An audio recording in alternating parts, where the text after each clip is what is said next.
C'est une belle histoire made in Bourgogne-Franche-Comté, c'est le moins qu'on puisse dire, Julie Collin. Avec votre associé Ludivine, vous avez monté au gramme près.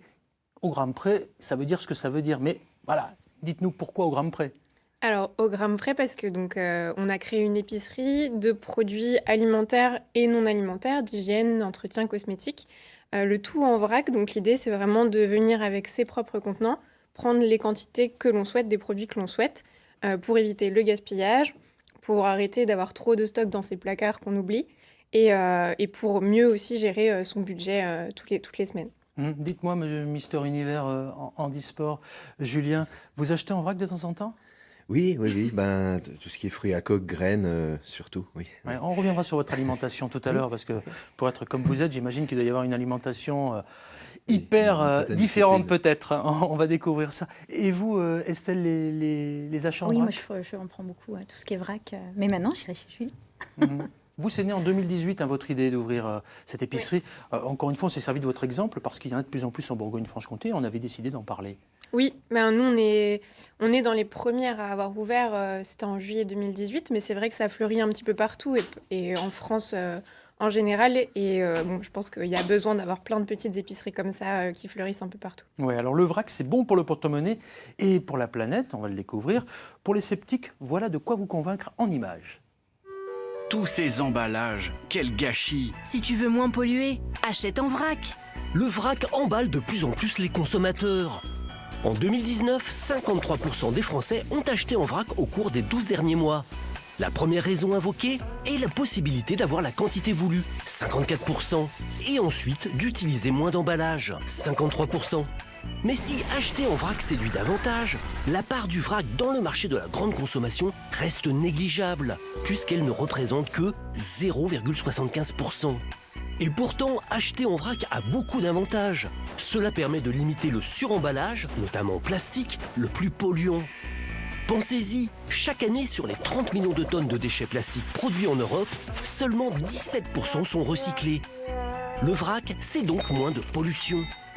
Acheter en vrac, c'est consommer de façon responsable et raisonnable.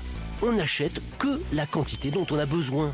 Et en achetant le juste nécessaire, on fait des économies. On évite aussi de laisser traîner des aliments dont la date limite de consommation finit par être dépassée. Le vrac, c'est moins de gaspillage. Vous l'avez compris, acheter en vrac, c'est bon pour le porte-monnaie et bon pour la planète. Alors, Julie Collin, votre avis sur ce que vous venez de voir? Oui, je suis plutôt d'accord avec l'ensemble de ce qu'on vient de voir. C'est vrai que le vrac, c'est tout nouveau, on en parle énormément. Donc pour nous, c'est un super tremplin parce qu'on a besoin de faire connaître ce mode de consommation aux gens. Après, c'est vrai que moi, je couple le vrac avec plein d'autres valeurs qui sont pour moi tout aussi importantes. Par exemple, nous, nos produits à l'épicerie, on essaye que ce soit des produits locaux au maximum, en circuit court, en direct producteur, parce que le côté vrac va forcément avec le côté relocalisation de son alimentation, produits bio en grande majorité, par exemple. Alors vous essayez probablement de trouver des alternatives aux produits qui peuvent venir de loin. Parce que moi je pense par exemple au quinoa, là j'en ai vu là, dans les quelques images qui viennent de passer, je me dis le quinoa il n'est pas de chez nous, alors comment vous faites? Eh bien si, le quinoa bio en Bourgogne, ça existe, on l'a trouvé. Bourgogne-Franche-Comté. Oui. Et donc, on a trouvé le producteur et on travaille avec lui. Donc, nous, au magasin, on propose que du quinoa bourguignon. D'accord. Donc, en fait, la France regorge de pas mal de trésors. Il faut juste aller les chercher et prendre le temps. Et on peut avoir plein d'alternatives à des produits qui semblent à la base plutôt exotiques. Alors justement, sans emballage, vous proposez quoi pour être très précis? Tout ce qui se mange finalement, sauf peut-être la viande ou le poisson, je sais pas? Exactement. Et aujourd'hui, on ne propose pas de viande et de poisson frais pour des raisons d'hygiène et de normes. C'est un peu compliqué. Par contre, on va proposer tout ce qui va être frais, donc produits fruits et légumes, la crèmerie. On a on a un rayon fromage, yaourt, soit en consigne avec des pots qui se consignent, soit en vrac directement, où on sert à la louche la crème par exemple. Et on va avoir tout le sec, salé, sucré, mais aussi les liquides. On a de l'huile et du vinaigre à la pompe, du sirop en vrac, par exemple. D'accord. Pour quel genre de clientèle finalement? Parce que souvent, enfin, on entendait dire avant en tout cas, oui c'est très bobo, c'est très ceci, c'est très cela. Aujourd'hui je crois que ça s'est bien démocratisé, alors pour les hommes comme pour les femmes. Hein. Oui, complètement. C'est vrai que souvent le moteur dans un foyer, c'est la femme. Parce que c'est elle qui, souvent encore, gère les courses. Mais on a de plus en plus d'hommes qui viennent et on a beaucoup de jeunes parents, de jeunes familles, mais on a aussi les petites mamies du quartier et des étudiants qui viennent acheter leurs pâtes et leur riz en vrac toutes les semaines. On va parler prix, tiens, avec un témoignage. Je vous propose d'écouter au 0805 383 383 le témoignage de Colette au sujet du prix du vrac. Bonjour, je voudrais témoigner pour dire aux personnes qui pensent que acheter en vrac ça coûte très cher, que c'est une idée reçue. Il faut bien comparer les prix de produits de même qualité en vrac et pas en vrac. Généralement, c'est moins cher en vrac à qualité égale. On peut faire de super bonnes affaires. Je pense par exemple à l'huile de jojoba, j'en mets pour hydrater ma peau. La recharge en vrac de mon flacon 50 ml me coûte 5 € de moins que si j'achetais l'huile de jojoba premier prix en magasin bio pour la même quantité. Alors les économies et les petites choses là, sur les cosmétiques ou sur les autres produits, vous en pensez quoi, Julie? C'est totalement vrai. C'est vrai qu'il faut vraiment comparer à produits à qualité égale. Par exemple, on ne va pas prendre... j'ai devant moi des noisettes. On ne pourra pas comparer le prix au kilo de noisettes non bio industrielles avec le prix des noisettes bio en vrac, forcément. Mais entre le vrac et l'emballé à même qualité, on est sur des prix au moins similaires, voire moins chers pour du vrac, parce que on réduit les coûts marketing, les coûts d'emballage. Et le fait d'être en circuit court aussi va réduire beaucoup les prix parce qu'on n'a pas d'intermédiaire. Donc, qui dit pas d'intermédiaire dit pas de marge. Donc, à qualité comparable, on peut dire que c'est généralement moins cher que direct producteur. Pas tout direct à fait moins producteur. cher que direct producteur, mais direct grande surface comme on peut voir là sur les images là, qui sont là. On essaye, nous, d'avoir une marge qui soit la plus petite possible pour juste qu'on arrive à vivre.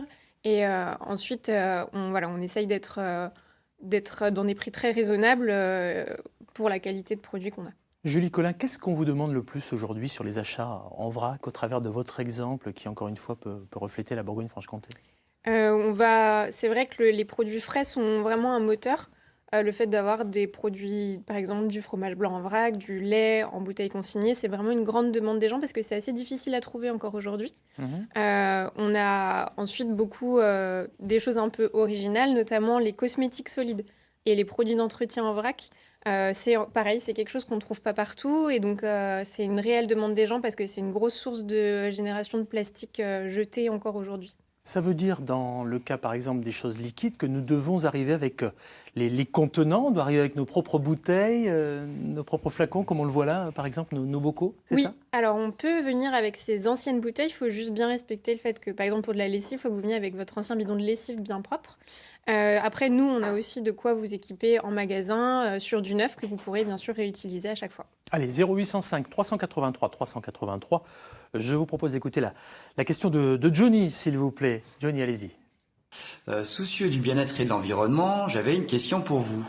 Est-ce que le vrac est toujours bio? Et sinon, pourquoi?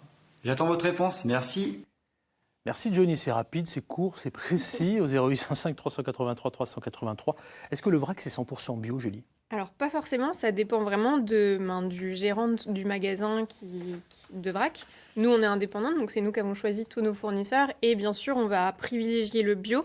Après, on ne s'arrête pas forcément au label, vu qu'on travaille beaucoup avec des producteurs locaux qui sont très proches de chez nous.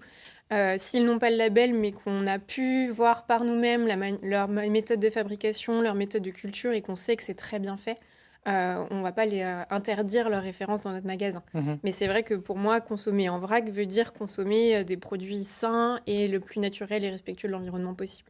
Julie, aujourd'hui, c'est viable pour vous? Parce que là, on voit quelques images de grandes surfaces qu'on connaît tous, qui se sont mis dans le vrac. Oui. Alors, pour eux, il n'y a pas de souci, a priori.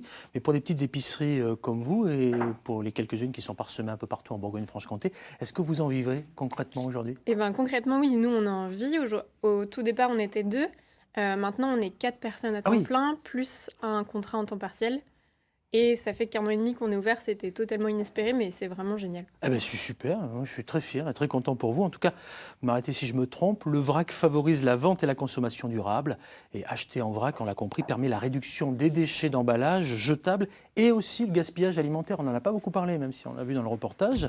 Et bien sûr aussi la création, le lien social, donc peut-être la redynamisation, on va dire, de l'économie locale aussi. Oui, complètement. Déjà, le fait de proposer des produits locaux, ça recrée un maillage de producteurs et un lien entre producteurs et commerçants du coin.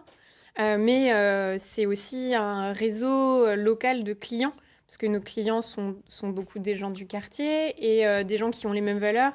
Et c'est très souvent dans le magasin, il y a des débats qui se créent, des discussions, des liens.